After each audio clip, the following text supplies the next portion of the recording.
ಬಂತನಾಳ ಶಿವೆಗಳು ಬಹಳ ದೊಡ್ಡ ತಪಸ್ವಿಗಳು. ಅವರ ಜೀವನದಲ್ಲಿ ನಿಸ್ವಾರ್ಥತೆ ಅನ್ನೋದು ಅವರಲ್ಲಿ, ಅವರು ಯಾವತ್ತೂ ನಿಸ್ವಾರ್ಥಿಗಳವರು. ಯಾವುದನ್ನು ತಮ್ಮ ಜೊತೆಗೆ ಇಟ್ಟಬೇಕು ಅಂತ ಇಟ್ಕೊಂಡವರಲ್ಲ.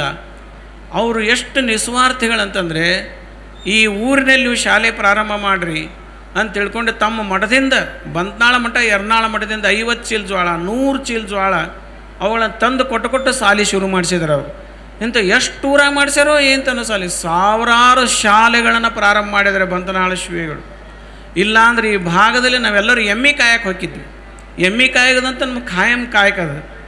ಒಂದು ವೇಳೆ ಬಂತನಾಳ ಶಿವೆಗಳು ಶಿಕ್ಷಣದ ಕ್ರಾಂತಿಯನ್ನು ಮಾಡದೇ ಹೋಗಿತ್ತಂದರೆ, 100 ವರ್ಷಗಳ ಹಿಂದೆ ಶಿಕ್ಷಣದ ಕ್ರಾಂತಿಯನ್ನು ಮಾಡದೇ ಹೋಗಿದ್ರು ಅಂತಂದರೆ, ನಾವೆಲ್ಲರೂ ಎಮ್ಮೆ ಕಾಯಕ ಹೋಗಿದ್ವಲ್ಲ ಹೊರತಾಗಿ ಯಾರೂ ಸಾಹೇಬ್ರು ಹಾಕಿದ್ದಿಲ್ಲ. ಪ್ಯಾಂಟ್ ಹಾಕ್ಕೊಂಡು ಯಾರೂ ಸಾಹೇಬ್ರು ಹಾಕಿದ್ದು, ನಿಮ್ಮ ಮಕ್ಕಳು ಯಾರು ಮಾಸ್ತರ್ ಹಾಕಿದ್ದಿಲ್ಲ, ನಿಮ್ಮ ಮಕ್ಕಳು ಯಾರು ತಹಸೀಲ್ದಾರ್ ಸಾಹೇಬ್ರು ಹಾಕಿದ್ದಿಲ್ಲ.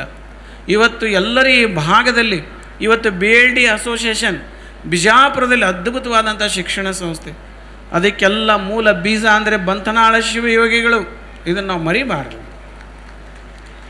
ಏನು ದೊಡ್ಡ ಯೂನಿವರ್ಸಿಟಿ ಆಗೈತಿ, ಅಲ್ಲಿ ಲಕ್ಷಾಂತರ ಮಕ್ಕಳು ಕಲಿಯಾಕತ್ತಾರೆ. ಅಂದಮೇಲೆ ಇವತ್ತು ಬಂತನಾಳ ಶಿವೆಗಳು ಹುಟ್ಟದೇ ಹೋಗಿದ್ರು ಅಂತಂದರೆ ನಾವೆಲ್ಲರೂ ಖಂಡಿತವಾಗಿ ಎಮ್ಮೆ ಕಾಯೋದು ಹಾಕಿತ್ತು. ಅದಕ್ಕೆ ಇವತ್ತು ನಾವೆಲ್ಲರೂ ನಮ್ಮ ಮಕ್ಕಳು ಶಾಣ್ಯರಾಗ್ಯಾರು, ಸಾಲಿ ಕಲ್ತಾರು, ನೌಕರಿ ಮಾಡ್ತಾರಂದರೆ ಅದು ಬಂತನಾಳ ಶಿವೆಯೊಳಗ ಕೃಪಾಶೀರ್ವಾದ.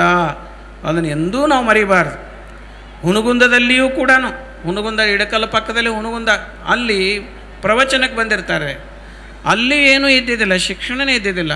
ಪ್ರವಚನ ಮುಗಿದ ಮ್ಯಾಗ ಸ್ವಲ್ಪ ದುಡ್ಡು ಕೊಡ್ತಾರೆ, ಪ್ರವಚನ ಆದಮೇಲೆ ಸಂಭಾವನೆ ಕೊಡ್ತಾರಲ್ಲ, ಸಂಭಾವನೆ ಕೊಡ್ತಾರೆ.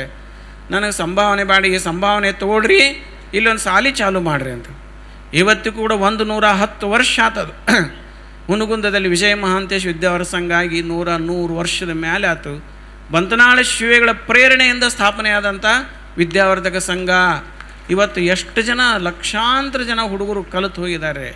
ಹಾಗೆ ಮುದ್ದೇಬಿಹಾಳದಲ್ಲಿ ಅಲ್ಲಿನೂ ಕೂಡ ಗಂಗಮ್ಮನವರಿಗೆ ಪ್ರೇರಣೆ ಕೊಟ್ಟು, ನಿನ್ನೆಲ್ಲ ಆಸ್ತಿಯನ್ನು ವಿದ್ಯಾಸಂಸ್ಥೆಗೆ ದಾನ ಮಾಡಮ್ಮ ಅಂತ ಪ್ರೇರಣೆ ಕೊಟ್ಟು ಅಲ್ಲಿ ವಿದ್ಯಾವರ್ಧಕ ಸಂಘವನ್ನು ಸ್ಥಾಪನೆ ಮಾಡಿದರು ಅಮ್ಮವ್ರ ಹೆಸರಲ್ಲಿ. ಇವತ್ತು ಲಕ್ಷಾಂತರ ಜನ ಅಲ್ಲಿ ಮಕ್ಕಳು ಸಾಲಿ ಕಲಿತು ದೊಡ್ಡ ದೊಡ್ಡ ವ್ಯಕ್ತಿಗಳಾಗಿದ್ದಾರೆ. ಅದಕ್ಕಾಗಿ ನಮ್ಮಲ್ಲಿ ಶಿಕ್ಷಣದ ಕ್ರಾಂತಿಯನ್ನು ಮಾಡಿ ಇಡೀ ಮನೆತನವನ್ನು ಬೆಳಗಿದಂಥ ಪೂಜ್ಯರಂತಂದರೆ ಬಂತನಾಳ ಶಿವೆಗಳು.